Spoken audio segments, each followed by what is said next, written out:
Bonsoir, Madame Touraine. C'est encore moi, c'est l'interne. Juste une petite question. C'est quoi cette grosse blague? J'ai vu ça ce matin.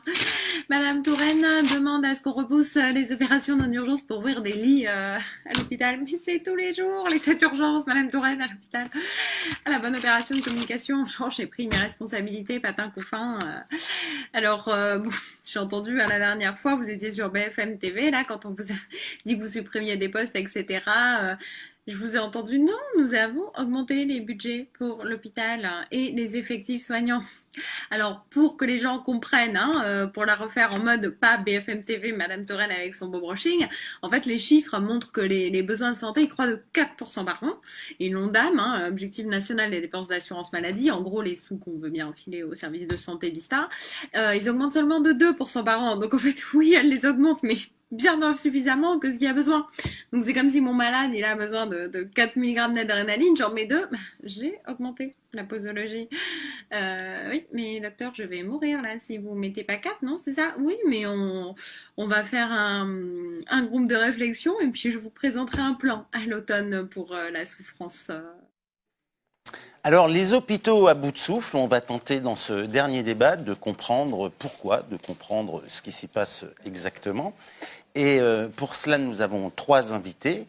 Sabrina Ali Ben Ali, on vient de vous voir donc, dans cette adresse à Marisol Touraine. Vous êtes interne dans un établissement privé mais lié à la PHP, aux hôpitaux de Paris. Je le précise parce qu'il y a eu toute une polémique assez médiocre sur cette affaire. Ensuite, Nathalie Depoire, vous êtes présidente de la Coordination nationale infirmière. Et puis Pascal Leporce-Lemoine, vous êtes gynécologue, obstétricienne à l'hôpital de Saint-Malo. L'hôpital de Saint-Malo, on avait publié une enquête il y a quelque temps justement sur le fonctionnement de cet hôpital dans le cadre de la tarification à l'acte et de ce que ça a provoqué au sein de... C'est un énorme hôpital, je crois, de près de 1000 lits, c'est ça? 1000 places, 1000 lits, ouais. Oui, c'est un hôpital, on dira moyen. On est ici à Paris, il y a des hôpitaux beaucoup plus gros. Oui, mais on me disait que c'était un hôpital de 1000 lits, ce qui m'a semblé considérable. 1000 lits et places. 1000 lits et places, Oui. d'accord. Oui, ça. Mathilde Guanec, donc pour animer ce débat, il vous pose la première question. Je précise aussi que Pascal Leporce-Lemoine est vice-présidente d'Avenir Hospitalier, donc une des intersyndicales des praticiens hospitaliers. Oui, Sabrina Ali Ben Ali, on l'a vu dans cet extrait vidéo, vous avez un peu dénoncé la com de Marisol Touraine au moment de l'épisode de la grippe. Selon vous, c'est vos mots, l'hôpital est tous les jours en urgence, et donc il ne s'agissait pas de faire un coup de com sur l'épidémie. Cette vidéo a fait des millions de vues sur YouTube, vous avez valu une invitation à France Inter. Sur Facebook. Oui, sur Facebook. Je suis devenue une parano de la précision. D'accord. Ultime. Sur Facebook, une invitation à France Inter, plusieurs médias même, et a même provoqué un appel du directeur de la PHP, Martin Hirsch, remettant en cause, pour faire bref, votre légitimité à vous exprimer en tant qu'interne des urgences. Sans rentrer trop dans le détail de cette histoire, parce qu'elle est déjà bien documentée, qu'est-ce que cette affaire, au-delà de l'affront un peu personnel qu'on peut comprendre, a révélé ou révèle, selon vous, de la tension qui se joue autour de la question de l'hôpital et de l'état de l'hôpital aujourd'hui en France? Écoutez, ce que révèle effectivement, en dehors de la violence inouïe qu'on peut exercer sur une personne, moi-même j'ai du mal à comprendre ce qu'elle révèle. Si je me mettais à la place de gouvernants qui sont à la tête d'un État, je serais heureux que mes concitoyens se soucient du bien-être et de mes concitoyens. Donc, si vous voulez, là, quand on alerte pour dire que ça va pas, que c'est dangereux pour les soignants, que c'est dangereux pour les usagers, et que la seule réponse qui est menée au plus haut, je veux dire, on a eu jusqu'à un tweet du conseiller politique de Madame Touraine, qui m'accuse de faire manœuvre politicienne. Voilà, donc là, la première réaction, c'est d'être interpellé en se disant, on avertit que les gens vont pas bien, que c'est la santé des gens qui est mise en jeu. Et la réponse qu'on fait, c'est d'essayer de discréditer ma parole en expliquant que je suis pas légitime à porter parce que je sous-entends que je travaille à l'hôpital public, je sous-entends tout un tas de choses. Et en fait, la preuve que non. C'est que d'abord, on fait pas 11 millions de vues si le message n'est pas véridique, partagé. Qu'on met pas en scène, mais qu'on utilise quelque chose qui est le cynisme et l'humour noir, parce que la grande phrase connue de l'humour qui est le rire de désespoir, parce qu'à un moment, je pense que c'est pour ça qu'elle était un petit peu percutante, parce que finalement, c'est nos moyens de survie, nous, d'arriver à tourner en dérision des choses comme ça. Donc, en discréditant moins, et je l'ai vu par les dizaines de milliers de témoignages qui sont arrivés, c'est toute une profession, tous les soignants et usagers qui se sont sentis discrédités eux-mêmes dans leur souffrance, parce que je ne rapportais qu'une vérité des faits, en fait. Nathalie Depoire, vous êtes infirmière et vous avez participé en tant aussi que responsable de la coordination nationale infirmière à la grosse mobilisation de cet hiver qui se poursuit un peu sur ces thématiques-là, celle de la souffrance au travail, des conditions de travail, etc. Je rappelle quand même qu'il y a eu encore un suicide récent à l'hôpital Georges Pompidou à Paris, que l'année dernière, c'était aussi sur ça que vous aviez mobilisé. Il y a eu 5 suicides infirmiers ayant un lien éventuellement avec le travail. Alors, c'est toujours difficile à définir, mais voilà. Est-ce qu'on peut parler de quelque chose de structurel, de massif, quand on parle de souffrance au travail à l'hôpital public aujourd'hui ? Alors c'est vrai que suite au drame de l'été 2016, on avait déjà j'ai une pensée très émue pour les collègues et leurs familles. Parce que le sujet, c'est un sujet lourd. Et aujourd'hui, c'est toute une communauté soignante. Ça va au-delà de l'hôpital, d'ailleurs. C'est toute une communauté soignante qui est atteinte par ce qui est en train de se passer. On a dénoncé à la fois ces drames, passage à l'acte. On a dénoncé l'augmentation des arrêts pour épuisement professionnel, la souffrance au travail, des dépressions, des abandons de la profession. On a, pour la CNI, initié un mouvement le 14 septembre en dénonçant ça. Derrière, il y a eu effectivement, vous soulignez, le mouvement de toute une plateforme infirmière qui représentait plusieurs secteurs d'activité pour dénoncer ce mal-être aujourd'hui qui est insupportable parce que on est soignant là pour donner du soin et on en arrive à être en souffrance, avoir des problèmes de santé et on n'a pas du tout l'impression d'être entendu des pouvoirs publics. On a plutôt sur le terrain un sentiment d'abandon, d'être dans une galère permanente, d'appeler au secours et d'avoir plutôt une problématique qui est niée quelque part.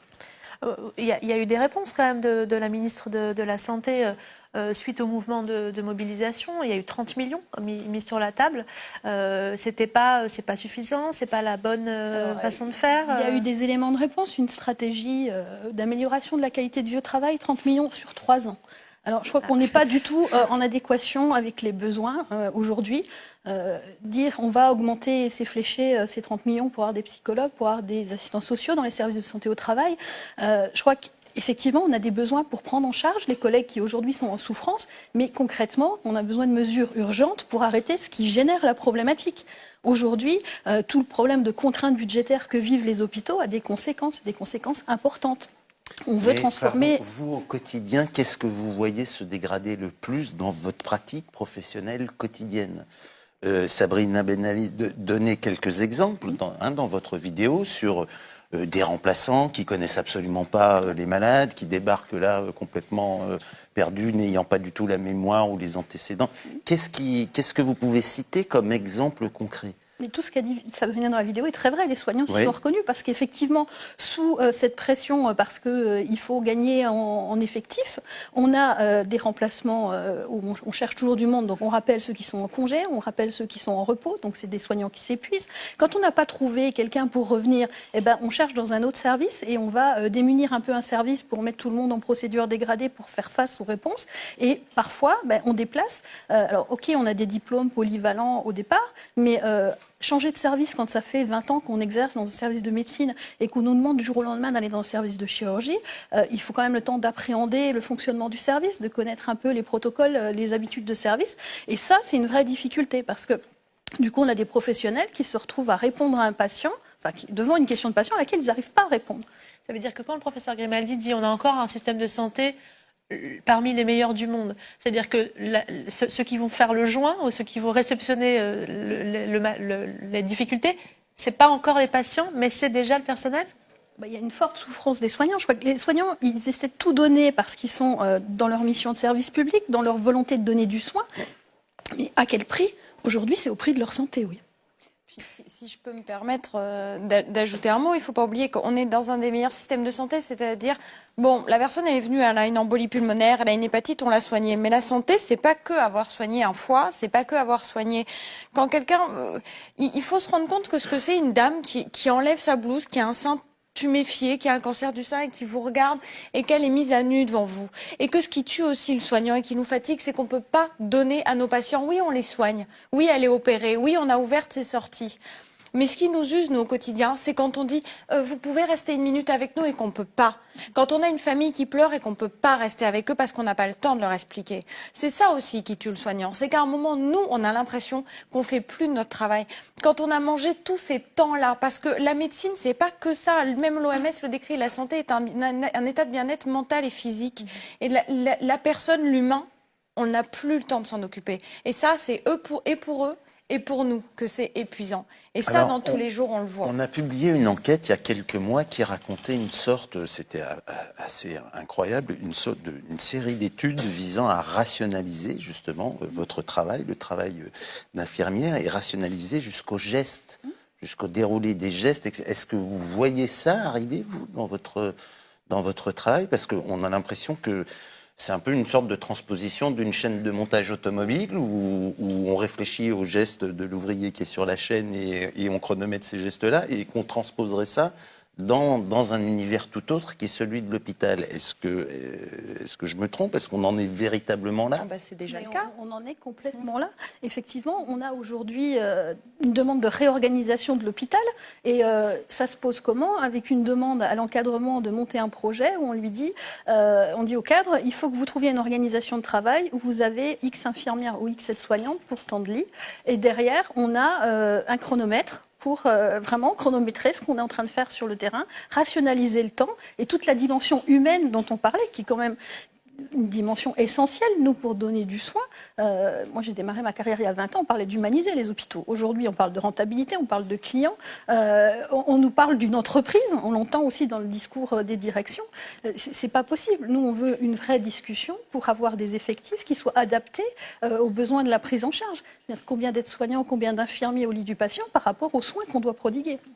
Alors, du coup, Pascal Leporce-Lemoine, vous venez de Saint-Malo, donc qui est quand même une grosse structure pour le territoire breton, et vous avez vécu ce passage, cette transformation de l'hôpital, notamment liée à la réforme de la tarification à l'activité, qui reprend en fait ce que vous venez de décrire un peu, l'idée de codifier chacun des actes médicaux pour lui attribuer une valeur financière. Est-ce que vous vous reconnaissez dans ce tableau qui est décrit? Plus que ça fait donc 30 ans que je suis médecin hospitalier et que j'ai une spécialité chirurgicale, la gynécologie obstétrique, et que finalement, sans revenir sur le fait que la tarification à l'activité représente beaucoup moins bien la chronicité et le temps de parole, etc., la chirurgie, ça avait naïvement, quand même, ça apparaissait comme quelque chose de logique, c'est-à-dire faire couler l'argent là où les usagers ont besoin de soins de façon juste. Ouais. Donc, voilà, et j'ai bien vu, moi, comme mes collègues, avoir aussi une certaine satisfaction à les coder après chaque intervention et représenter un volume d'activité. Coder, ça veut dire, pardon? C'est-à-dire faire correspondre à l'acte qu'on a réalisé un codage financier, qui va se traduire, voilà, qui va se traduire, avec un filtre. Ce sont les médecins, enfin les départements d'information médicale qui vont être le filtre finalement entre les soins réalisés au bénéfice des usagers et l'argent que doit recevoir l'hôpital de façon juste pour et alors, je lisais qu'il y a un inventaire de 2300 actes différents et tarifs différents, donc. Oui, alors ça c'est bon, les chirurgiens connaissent ça très bien puisqu'il y a les actes. Et puis après il y a des choses modificateurs et puis après il y a l'environnement qui peut augmenter la tarification, etc. Mais surtout, donc, c'est plus ce côté, naïvement, on se dit, oui, c'est pas complètement idiot par rapport à un budget global qui était plus ou moins, quelquefois politique, etc. Et puis, finalement, les choses évoluent et on se rend compte qu'on arrive sur un terrain déontologique. C'est-à-dire qu'en théorie, dans l'hôpital, les médecins ont une certaine indépendance liée à la déontologie. Et où l'on voit apparaître des choses comme... Je suis aussi en commission statutaire nationale, là où on dit si un praticien, finalement, va être définitivement nommé ou pas. et apparaître, par exemple, le gros truc, c'est sur un plateau technique chirurgical qui fonctionne, enfin qui n'a pas trop de recrutement, de recruter un chirurgien, bingo, pour faire de la tarification à l'activité. Et au bout d'un an, de dire, un peu indépendamment comme de la population, l'environnement, etc., ah oui, mais non, on dit ou deuxième année probatoire, ou bien on ne veut pas le nommer, parce qu'il n'a pas assez produit d'actes. Il n'a pas développé le marché. Voilà. Or, étant gynécologue obstétricien, c'est médico-chirurgical. C'est pas parce qu'une femme saigne qu'on lui enlève l'utérus. Il y a quelques alternatives qui relèvent de la déontologie, d'une bonne indication et du soin. Mais c'est plus facile quand on est nommé. Imaginez quelqu'un qui est en période probatoire, qui avec sa famille pensait s'installer et à qui on dit « Ah bah oui, mais vous n'avez pas fait assez d'hystérectomie ». Textuellement dans un des dossiers. La déontologie. Et puis le deuxième plan que vous avez développé, qui est un sujet absolument brûlant et qui le reste, c'est celui des médecins des départements d'information médicale, qui sont là pour traduire, d'une part, pour garantir le secret médical et donc l'anonymat des patients, et d'autre part, traduire en argent qui reviendra à l'hôpital. Le collègue dont vous parlez, le docteur Tancrel, est toujours en grande difficulté. Oui. Et l'ensemble des médecins de département d'information médicale des hôpitaux attendent de voir ce qu'au bout du bout ça donnera. Alors, pardon, je fais juste une parenthèse. Le docteur Tancred était donc, si je me souviens bien, justement en charge de cette codification à l'hôpital de Saint-Malo. On a publié plusieurs articles le concernant. Et c'était pendu à la sonnette d'alarme en disant « Attendez, on est dans un système fou qui est en train justement de détruire tout ce que vous racontez sur le... » Il est un authentique lanceur d'alerte certifié par la CNIL et qui lui a donné raison et qui a mis en demeure le directeur de faire de la façon dont il disait qu'il fallait faire pour garantir l'anonymat, et malgré tout, il est toujours en grande difficulté. Si sur un sujet aussi évident, la défense du secret médical, où il est garanti par la CNIL et la commission d'éthique du Conseil national de l'ordre des médecins, il est toujours en difficulté. Il a été difficile d'aller sur le terrain des codages.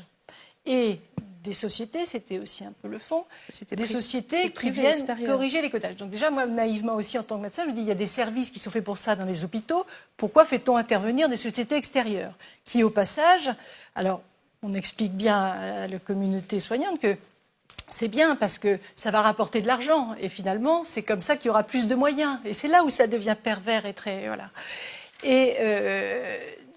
donc ces codages un peu atypiques servent à faire rentrer de l'argent. Et donc déontologiquement, on est à nouveau dans la production d'actes et puis on n'est plus à l'argent doit couler là où il y a des soins. On est dans une compétition où la T2A associée au nouveau management, c'est il nous faut de l'argent pour produire, pour avancer, et on en convainc l'ensemble de la communauté et on n'est plus dans la même dimension du tout. Donc d'un avis plutôt favorable au départ, vous voyez les limites actuellement de ce système de la tarification à l'activité? Oui, surtout que, très clairement, sur les codages,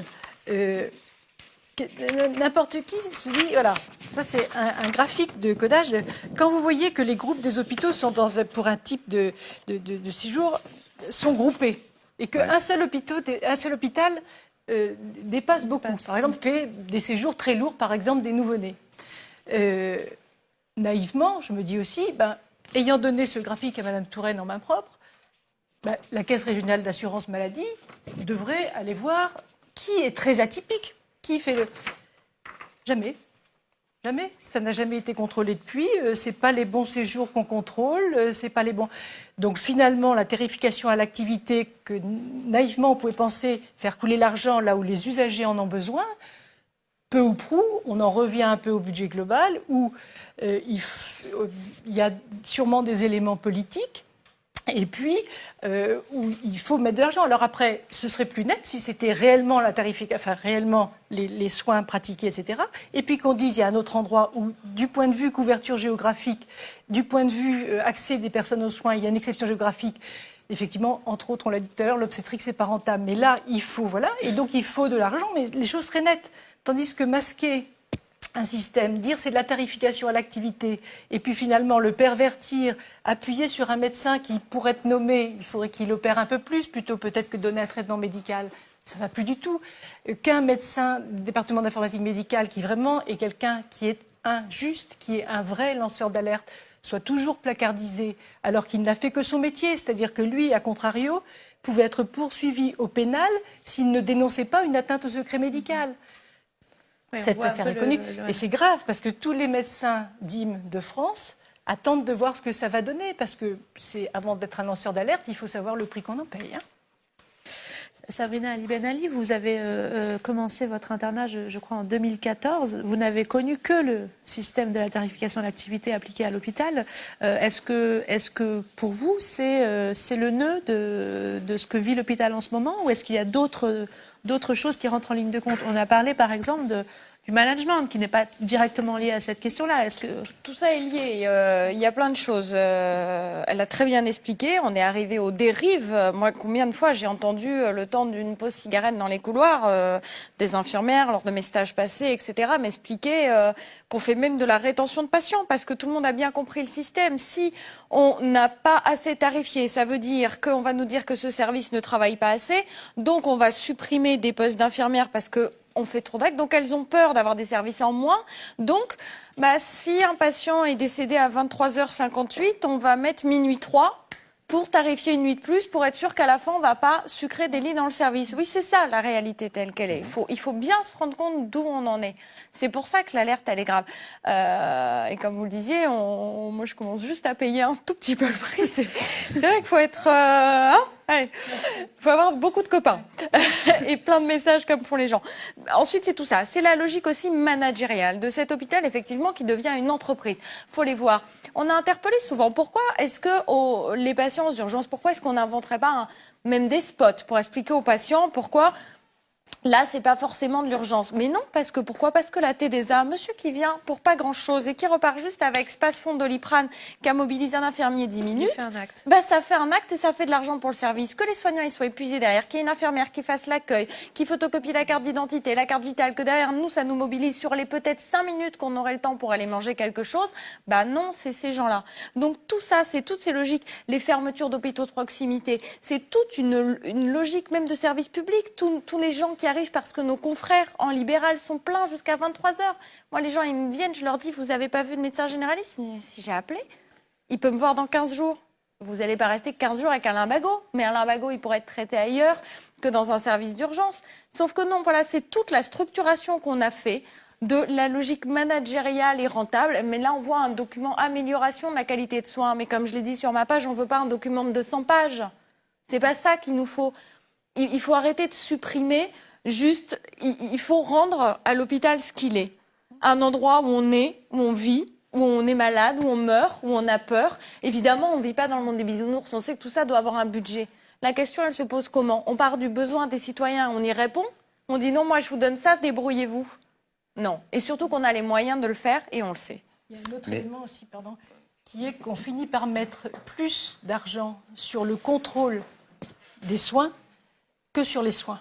C'est-à-dire que, et dans les histoires de qualité de vie au travail, il y a aussi un poids terrible de l'administration. Et oui, effectivement, donc la certification, oui, mais de là à avoir 1, puis 2 ingénieurs qualité, puis prendre des entreprises extérieures pour venir nous faire des heures et des heures de réunion, on va mobiliser des infirmiers, des médecins, du temps médical, au lieu de partir de la base. Là, pardon, je vous interromps, c'est les règles de nouveau management, c'est ça, qui ont été introduites progressivement? Avec du reporting et Et pourquoi ce malaise des soignants, c'est qu'on finit par mettre plus d'argent dans le contrôle des soignants que dans le soin. On tourne en rond, là. Et si vous voulez, quand, effectivement, tous, de base, on est soignants. Moi, je suis faite pour être face à des usagers, à des patientes, être au bloc. Et on finit par vous demander des tas de réunions qui, finalement, perturbent l'ensemble. Et puis, dans cette façon de faire, puisque c'est du contrôle, il y en a qui finissent par vraiment se trouver effectivement les grands chefs à plumes, puisqu'ils vous contrôlent et qui vont venir vous dire là, c'est pas le bon codage, là, vous n'avez pas fait, là. Donc c'est toute une ambiance. Et voilà, il faut un peu arrêter, il faut mettre les moyens sur les soins. Sans compter qu'on se retrouve à passer 70% de nos journées devant des ordinateurs au lieu d'être au lit du patient, à coder, à écrire à chaque fois qu'on fait un axe. Même les barrières mises du côté du lit maintenant doivent être codées sur l'ordinateur pour dire qu'on a remis les barrières. Donc trop d'administratifs. Éventuellement trop de hiérarchie, trop de contrôle. C'est ça que vous reprochez. Parce que je pose la question parce que la Fédération hospitalière de France a interpellé les candidats très récemment avec 50 mesures en disant on veut plus de souplesse, les directions d'hôpitaux veulent plus de souplesse, veulent être à même de gérer eux-mêmes l'organisation de leur hôpital, ils veulent aussi plus de moyens, ça doit être un point d'accord pour leurs établissements, parce qu'ils vivent de la même manière que vous la contrainte budgétaire, mais ils veulent aussi en finir avec la réduction du temps de travail, en finir avec la revalorisation des salaires de la fonction publique hospitalière. Donc voilà, c'est un peu ambigu comme discours. Il y a aussi, à force, est-ce que l'hôpital est là pour soigner avec une administration qui aide les soignants à soigner, ou est-ce que l'hôpital est là pour être administré, effectivement être le côté usine? Bon, il y a un autre énorme sujet, ce sont les groupements hospitaliers de territoire. Ouais, on va y venir. On va y venir après. Je voulais vous demander, dans votre établissement hospitalier, quelle marge de négociation vous avez avec la direction de l'établissement, avec les différents chefs de service? Est-ce que là, il y a des marges de manœuvre, d'adaptabilité? Est-ce qu'il y a moyen de moyenner, comme on dit? C'est un vrai sujet parce qu'on parle de dialogue social. Alors, oui. Les syndicats montent au créneau, on fait ce qu'on appelle des réunions de dialogue social. Mais c'est un peu comme le reste, il ne suffit pas de mettre sur un document X réunions de dialogue social pour vraiment être dans le dialogue social. On a des présentations des organisations de travail en instance, qu'on appelle les comités techniques d'établissement. Vous avez toutes les organisations syndicales qui se mettent en opposition. La loi impose qu'il y ait une consultation dans la semaine qui suit. Normalement, on doit modifier le dossier. Souvent, on nous représente la même copie, on revote tous contre, mais on fait quand même. Donc, on est dans la consultation. On nous pousse à la contestation par manifestation, avec la difficulté aujourd'hui d'avoir des équipes qui sont en souffrance, épuisées, et puis des assignations sur le terrain, parce que de toute façon, on a une obligation de continuité de soins. Donc, quelque part, on tente de mettre le couvercle sur la marmite, de dire soigne et tais-toi. C'est aussi le mot d'ordre de la plateforme qu'on avait porté et qu'on continue à porter, et qui sera encore mobilisé le 7 mars, pour dire nous, non, on ne se tait plus, parce que peut-être, oui, c'est cette formule de lanceur d'alerte, mais on ne peut pas cautionner un système où il y a des vies en danger, des vies de patients, des vies d'usagers. Et on avait invité, on l'a peut-être pas dit, mais on avait invité un directeur d'hôpital sur le plateau. Il n'a pas pu venir avec une très bonne raison. C'est pas du tout une fuite. Mais vous voulez dire qu'il n'y a pas de soutien des directions? Et votre combat, c'est contre les directions et contre le ministère, l'administration? Ou est-ce qu'il y a quand même des terrains d'entente? C'est pas un combat contre les directions, parce que je crois que c'est des pressions qui arrivent en cascade. Les directions eux-mêmes sont soumises à une pression, à une contrainte. Ils ont un objectif financier à atteindre. S'ils ne le mènent pas bien et qu'ils ne mettent pas les comptes à l'équilibre, ils auront droit au contrat de retour à l'équilibre avec imposition de réussir l'exercice. Donc, et d'ailleurs, on le sent, cette pression, parce qu'elle est à tous les étages. On parle de risques psychosociaux. Ils sont sur les professionnels, mais qu'on soit soignant, qu'on soit médecin, qu'on soit cadre. On a des cadres, aujourd'hui, vous parliez du management, on a des cadres de santé qui sont très en souffrance. On a aussi des pressions parmi les directeurs. Alors, juste une question, parce que c'est un message qui est largement passé dans l'opinion depuis 10 ans. C'est la thèse suivante, comment les 35 heures auraient désorganisé complètement l'hôpital et tout particulièrement votre profession. Tout ce que vous nous racontez là, on ne voit pas les 35 heures. Du reste, aucune d'entre vous n'a évoqué cette question. Qu'est-ce qui reste de ça alors? Mais ça fait beaucoup sourire les soignants, le débat, parce qu'aujourd'hui, les soignants, ils n'ont pas 35 heures semaine que sur le papier, pareil, quelque part, avec des RTT qu'on est censé récupérer. Mais quand on est en RTT, on nous rappelle, parce qu'il faut du monde sur le pont. On fait une stratégie d'amélioration de la qualité de vie au travail. On dit, on va mettre en place des systèmes de rappel, mais on va les proposer à qui? Aux agents du même hôpital, qui sont déjà épuisés, en leur disant, mais là, vous serez payés en heures sup, en faisant l'APA, parce qu'on sait tous qu'on est mal payé, donc on va nous attirer financièrement, mais on ne garde pas l'épuisement derrière. Donc c'est pas seulement le temps, on ne peut pas tout résumer au temps. Aujourd'hui, on nous compte ça justement, en disant il faut qu'on trouve du budget, donc des effectifs en moins, donc on minute notre temps de travail. On a raccourci les temps de transmission. Les temps d'échange entre équipes, du matin, soir, nuit, matin, ces temps d'échange qui sont primordiaux, on raccourcit 10 minutes, on multiplie par le nombre d'équipes, par le nombre d'agents, ça fait des postes. Mais concrètement, on dit, mais il suffit que les infirmières se forment aux transmissions ciblées. Chouette, alors on raccourcit, on nous dit, il faut que vous arriviez à être synthétique, à parler que des patients qui vont mal. Parce que c'est bien connu, on vient à l'hôpital quand on va bien. Non mais il y a un moment, il faut quand même qu'on puisse échanger, faire des échanges professionnels sur nos patients, faire le point aussi sur ce qui arrive de nouveau dans le service. Vous avez un nouveau produit, une nouvelle technique qui est arrivée, il ne suffit pas que ce soit noté dans un cahier, on court tellement qu'on n'a plus le temps d'aller le lire. Avant, voilà, dans les temps d'échange, on se passait aussi ces infos-là qui sont primordiales aussi savoirs. pour la prise en charge. C'est des savoirs, oui. Mais tout est minuté. Même, alors, c'est pareil dans la stratégie, on nous dit il faut remettre en place des réunions de service. Sauf que quand on dit réunion de service, on dit temps de travail soignant. Alors si derrière on nous dit ben non, on peut pas redonner le temps parce que ça coûte, c'est pas possible non plus. On a vraiment besoin de moyens effectivement. Et je pense que si on se rejoint aussi même avec la FHF, ça traduit quelque chose. On est en train de dire qu'on n'y arrive plus. Il faut quand même qu'on donne des moyens à l'hôpital pour arriver au bout. Qu'il y ait des questions d'organisation, oui, mais qu'on nous donne les moyens de se réorganiser aussi. C'est sûr que ce sont des injonctions contradictoires. C'est aussi une terminologie très courue, parce que ça a été les 35 heures, mais les 35 heures sans les moyens. Oui. Je vais vous donner un autre exemple pour dire comment ça marche, la qualité de vie au travail, très concret. En commission passe le dossier d'une jeune femme, chirurgien viscéral, où ça avait chauffé dans un service. Elle était par ailleurs avec 2 chirurgiens viscéraux de 64 et 65 ans. La deuxième grossesse... Alors, l'État a été généreux en disant que désormais les femmes médecins pourraient éventuellement arrêter de prendre des gardes à partir du 2e trimestre de la grossesse. Ce n'est pas un obstétricien qui va vous dire que c'est mal. Mais c'est être un peu généreux sur le dos des autres, puisque bien sûr, il n'y a aucun budget en regard de ça. Donc c'est vrai que, et donc ma collègue chirurgien viscéral, à qui bien sûr on disait rien à dire, était tout à fait d'accord pour dire que 2 ans plus tard, quand elle aurait ses 2 enfants sur les bras, et qu'il y a une grande féminisation en chirurgie aussi, que 2 jeunes collègues arriveraient et qu'on lui dirait l'été prochain, tu vas être de garde 1 jour sur 2, puis même 1 jour sur 1 avec quelques remplaçants assez improbables qui viendront par là, ce serait très difficile. Donc il y a des réformes, des tas de réformes qui se succèdent sans les budgets en regard. Donc c'est très sympa de dire qu'on arrête de prendre des gardes. C'est par contre un peu un problème que ça se répartisse tout simplement sur les autres sans moyens et c'est la source de conflits et voilà, il y a un moment. Donc les réformes sans les moyens, elles se succèdent et ça finit par être... Quand vous disiez dans la loi de financement 2017 que les hôpitaux doivent encore faire 1,5 milliard d'euros d'économies.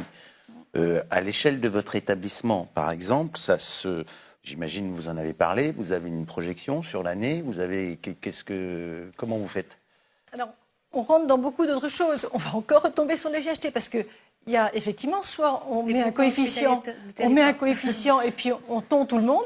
Et donc on tond les services, peu importe que ça bosse pas, que voilà, il faut, tout le monde à égalité sans tenir compte de la réalité des soins et du médical.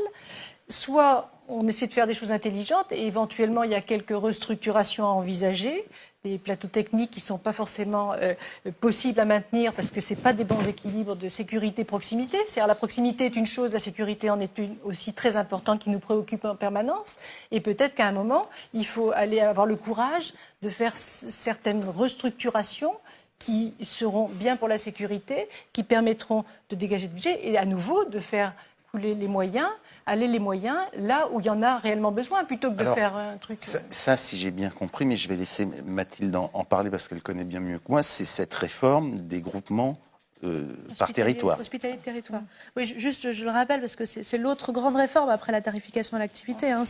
C'est une manière de faire des grosses unités en regroupant plusieurs établissements à l'intérieur d'un même regroupement. Est-ce que, selon vous les unes et les autres, c'est justement un peu un appel d'air après cette crise liée à la tarification à l'activité, ou est-ce que c'est une poursuite d'une logique budgétaire? Est-ce que la mutualisation peut avoir vraiment des effets? Tout va dépendre de ce qu'on appelle le projet médical partagé. Si le projet médical partagé, qu'on peut appeler projet soignant partagé, est un vrai projet soignant qui recherche vraiment le meilleur équilibre de sécurité et proximité, ça peut être très bien. Si ce qu'on appelle le projet médical partagé, c'est celui que l'institution dit, que l'ARS donne l'injonction au directeur de dire que c'est celui-là, et le directeur, avec éventuellement des cautions de président de commission médicale d'établissement, de médecin institutionnel, suit, et que finalement c'est un bricolage loin des soignants, ça peut être catastrophique. En tout cas, les premières informations qu'on en a sont loin d'être rassurantes. Donc quand les directeurs demandent à avoir cette indépendance, etc., on a quand même très peur du praticien hospitalier pion. C'est-à-dire, effectivement, alors vous êtes sympa, vous irez là, tel jour, Parce que c'est là, un peu tel l'idée, jour. c'est-à-dire tel chirurgien pourra pratiquer. Je prends votre exemple parce qu'on en a parlé tout à l'heure. Vous êtes sur Belfort-Montbéliard, donc elle va aller pratiquer dans cet hôpital-ci, puis dans cet hôpital-là, parce qu'il a un savoir technique et que ça peut être pratique que chacun y ait accès. Mais vous êtes un peu dubitative. C'est-à-dire que le problème, c'est que s'il y a vraiment un projet médical, on arrive à... C'est-à-dire que vraiment, puis enfin en médecine, il n'y a pas d'horaire, on donne quand tu es médical et qu'on y croit. C'est-à-dire effectivement, apporter les soins à la population, oui, si c'est médical. Mais s'il s'agit juste de mettre des rustines partout et finalement de faire des médecins nomades qui, à force d'être partout, ne seront jamais nulle part. C'est-à-dire que le petit problème, c'est quand vous êtes dans plusieurs endroits, quand un médecin généraliste vous cherche parce qu'il a besoin, quand un usager vous cherche quand il a besoin et qu'on vous trouve jamais, et que aussi les équipes soignantes voient des espèces de météorites, un jour l'un, un jour l'autre. Un jour, un vient opérer, le lendemain, c'est l'autre qui fait les suites opératoires. On coupe les équipes, plus personne ne connaît personne. On revient sur les équipes, c'est extrêmement important. Nous, quand on travaille, on sait avec qui on travaille, les infirmières savent avec qui ils travaillent, et c'est ça qui fait la qualité des soins. Si on a effectivement des directions, l'indépendance, voilà, réclamée par les directeurs pour faire quelque chose qui n'est pas... C'est vraiment un vrai projet soignant, c'est-à-dire des équipes soignantes. Ça ne pourra pas aller parce que ça dégrade la qualité. Alors, Voilà, ce qui est faut dit ramener à en la défense réalité, de cette réforme, ce que j'ai entendu dire, c'est que c'est aussi un moyen aussi de réinvestir dans l'hôpital, dans des plateaux techniques qui pourraient être plus performants, dans une répartition des offres de soins différentes. Donc, c'est ce que vous décrivez, c'est très ambivalent. Ça peut être très bien. aurait pu être très bien au départ, si vous voulez. Il y a plein de choses qui auraient pu être très bien, seulement à chaque fois, ce qui aurait pu être très bien, Ça peut dévier. on voit toutes les déviations du mauvais côté. Et si vous voulez, il faut pas... Même si tout ça, il faut pas oublier ce que c'est et ce que les mots donnent et ce que les chiffres veulent dire en vrai. Vous imaginez un chirurgien qui va là, le lendemain matin, il va la cohésion d'une équipe en santé. On parle pas d'un ouvrier qui a monté une roue sur une Peugeot, qui peut refaire sur le Peugeot d'une autre entreprise d'ailleurs, parce que c'est la même roue. Chaque patient, il est différent. Un chirurgien, il aime bien souvent travailler avec telle infirmière de bloc, qui connaît ses habitudes, qui sait que quand il fait ça, il veut ça. Et comment on fait? C'est le problème d'ailleurs qu'ont souvent les vacataires, elles savent pas, et ça c'est où, et ça c'est où. Donc la grande transformation ou la notion de grands hôpitaux, comme on veut faire le grand hôpital Nord, qui aura le plus grand nombre de passages par an, et on le sait que c'est le meilleur moyen. Combien de fois ça arrive après d'oublier d'avoir des patients qui sont là 6-7 heures aux urgences, et qu'on a des urgences qui sont plus des urgences, mais qui sont une zone d'attente, on se croirait gare Montparnasse. Enfin, c'est pas ça le projet de soins. Et si je peux juste me permettre de rajouter un mot, c'est que je voudrais juste vous montrer quelque chose qu'on m'a envoyé, parce que derrière tous ces milliards dont on parle et tout, il y a quand même des centaines de gens qui ont envoyé leurs photos. Alors, il y en avait tellement de centaines que j'ai pas pu tous les mettre. Mais tous ces gens qui souffrent et qui disent qu'ils n'en peuvent plus, parce que les chiffres, c'est une chose, les visages, c'en est une autre. Les visages, les regards, les messages, tous ces gens qui sont en blouse. Je ne sais pas si on peut voir, mais c'est tous ces gens-là qui sont là, qui en peuvent plus, qui ont dit par cette photo... Alors, qui sont ces gens? Dites-nous. Tous ces gens, c'est des infirmières, des aides-soignantes, des internes, des médecins de ville, quelques usagers qui se sont pris dans son lit d'hôpital. Il y a même un patient que j'ai eu moi aux urgences qui me dit « Tiens, c'est vous qui m'avez soigné ». Voilà, tous ces gens-là crient leur détresse, crient qu'ils en peuvent plus. Il faut bien se rendre compte, parce que c'est une chose, on le fait entre nous, on parle de 1000 milliards d'économies. Moi, j'ai reçu un message d'une infirmière qui m'a dit, écoutez, ma co-infirmière, enfin celle qui était en double d'elle, était malade. Elle n'a pas pu être remplacée. J'ai eu 2 personnes qui sont décédées quasiment en même temps. Dans la précipitation, j'ai choisi lequel réanimer. Je me suis jetée sur le plus jeune. Et en fait, je ne l'ai pas sauvé. Et en relisant le dossier, je me suis aperçue que c'était celui qui avait plus d'antécédents. Et peut-être que si j'avais commencé à masser l'autre, il serait en vie. Et que cette dame est traumatisée. Donc voilà. Ce choix de On devoir en est faire où un choix. On fait comment? Parce que 1000 milliards, j'ai acheté, voilà, T2A. Ça, c'est ça la réalité. C'est un chef de service de pneumologie qui m'envoie un message parce qu'il a sa patiente de 18 ans qui a une mucoviscidose, qui a eu un pneumothorax. C'est un décollement de la plèvre du poumon. Il me dit, j'avais plus de lit, j'ai dû la faire sortir dimanche en croisant les doigts pour qu'elle récidive pas. Mince, lundi, elle a récidivé. Elle est sous oxygène aux urgences. Il me dit, je n'ai un lit que demain, j'en fais quoi? Il me met 5 points d'interrogation. Il y en a des milliers. Ma page est ouverte. Alors les lois, ils peuvent regarder là ce qu'elles donnent en vrai. Vous n'y croyez pas, vous, à une autre réforme, à une énième réforme qui un peu changerait les choses, en l'occurrence éventuellement celle des groupements hospitaliers de territoire? La problématique des groupements hospitaliers de territoire, si vous voulez, il y a un principe, il y a une réalité. Le principe, c'est une mutualisation des moyens pour pouvoir établir des filières, effectivement, un projet médical partagé, un projet de soins partagé. Sauf que un GHT n'est pas égal à un GHT, ils sont déjà différents en éloignement géographique, en composition. Il y a des fois du public, du privé, des fois que du public, des fois les problèmes aussi avec les centres psychiatriques, avec les soins généraux. Enfin, on pose là un principe en disant on groupe. Il y a un établissement support qui va piloter, mais la réforme, elle ne pose pas... L'établissement support, il n'a pas la personnalité morale, donc juridiquement, il ne pourra pas gérer. On se dit, tout le monde va s'entendre, on va faire vivre le projet médical, le projet de soins. S'il faut un arbitre, l'ARS interviendra.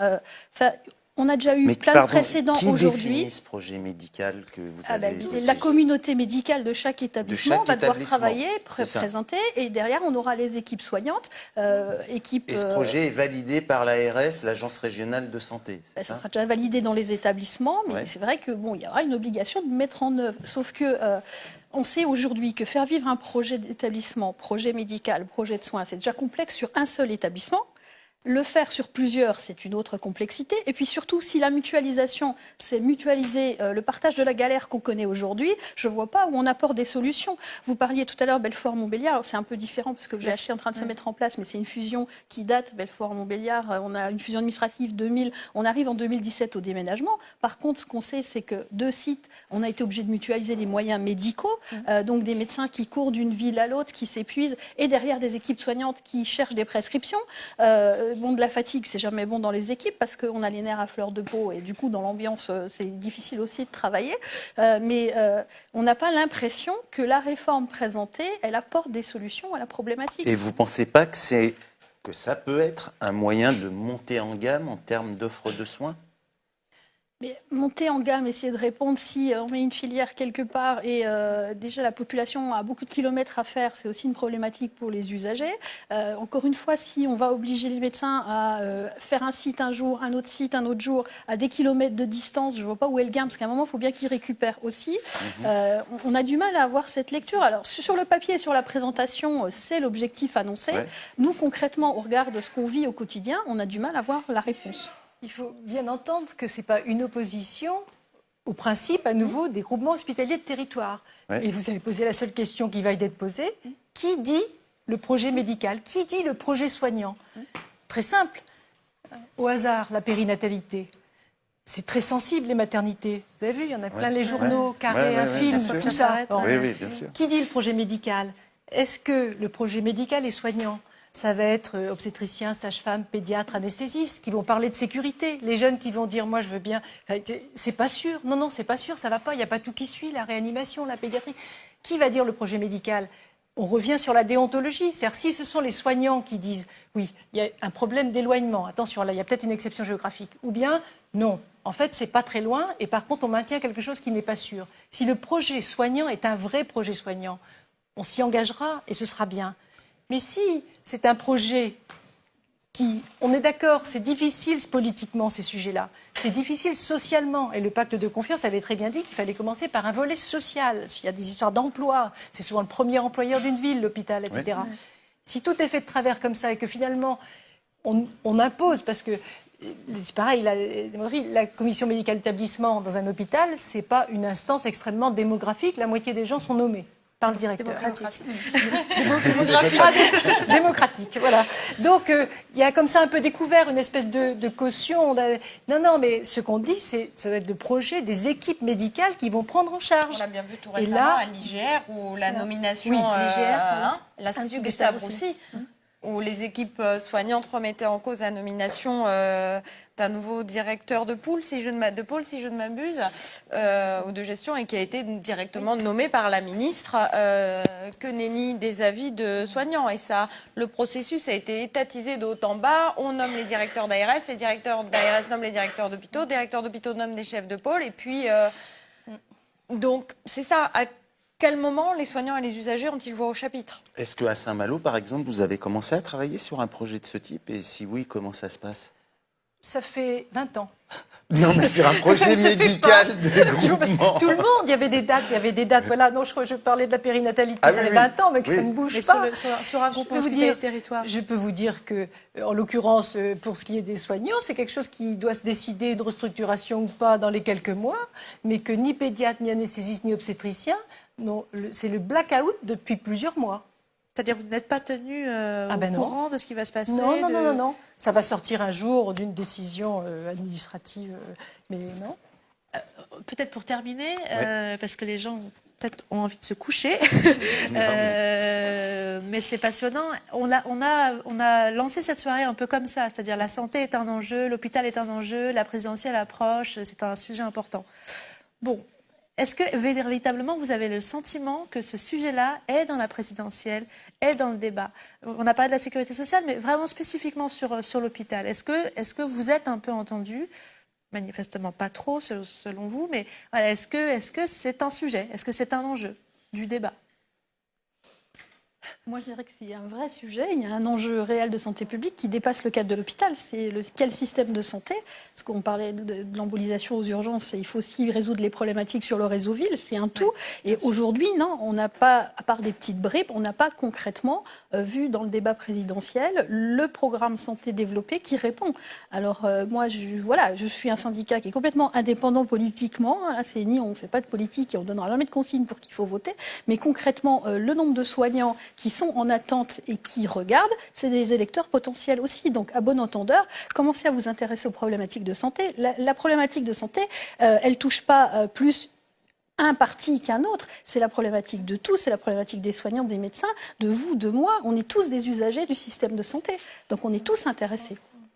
Le problème, pour répondre à votre question, c'est que ça bouillonne à l'hôpital et ça bouillonne dans les histoires de présidentielles. Donc c'est quand même un peu compliqué.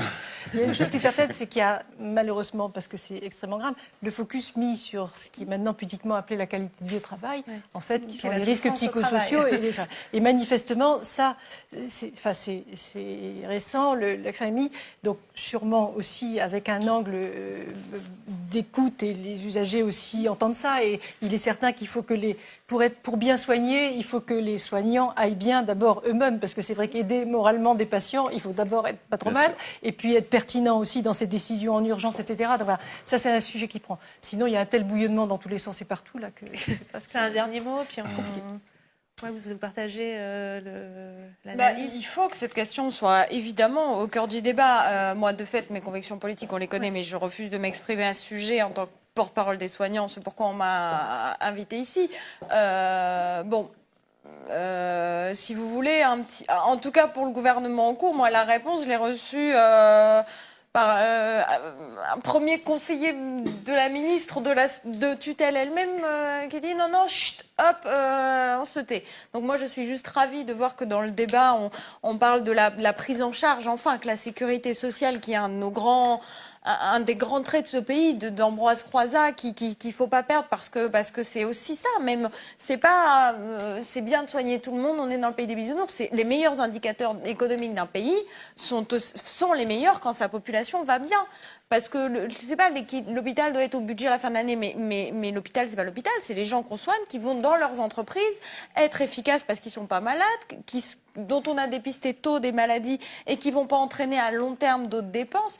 Donc c'est tout ça. Bien évidemment qu'il faut que ça soit au cœur. Il faut vraiment que nos politiques se rendent compte de la gravité.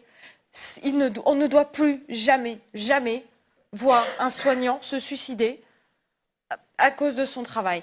Même sans parler, la personne en question dans la nuit de dimanche à lundi, c'est toujours très délicat. L'émotion nous a tous touchés. Évidemment, il y a toujours des intrications multiples. C'est quand même un monsieur qui a mis sa tenue de travail avant qui est revenu sur son lieu de travail. Qui est revenu sur son lieu de travail. Mais cet été, des infirmières avaient laissé la lettre, où c'était les conditions de travail, une qui ne voulait pas son transfert. Donc, il y en a. On a le nombre record d'arrêts maladie dans notre profession. C'est déjà, tout le monde ne travaille pas toute la journée avec des gens malades, des gens qui pleurent, des gens qui perdent quelqu'un. Déjà quand on va bien, c'est éminemment difficile. Alors, en plus, épuiser ça, ce n'est plus possible pour les soignants, c'est plus possible pour les usagers, pour leur dignité. On est dans un grand pays, on ne doit plus changer des gens changer leur couche au milieu d'un brancard d'urgence en cachant avec des draps pour que le voisin ne voit plus. On est un pays qui mérite mieux que ça, qui est digne de faire mieux que ça. Moi, j'interpelle aussi tous les candidats à la présidentielle, même si moi, on connaît j'ai une responsabilité militante, donc je m'en suis jamais cachée. Mais j'en profite pour tous les interpeller. Répondez-nous, répondez-nous. Bien, merci. Merci. On n'a pas trouvé toutes les solutions pour que l'hôpital aille mieux, mais en tous les cas, vous nous avez aidé vraiment à comprendre ce qui se passe dans vos métiers et dans les hôpitaux, et on vous en remercie beaucoup.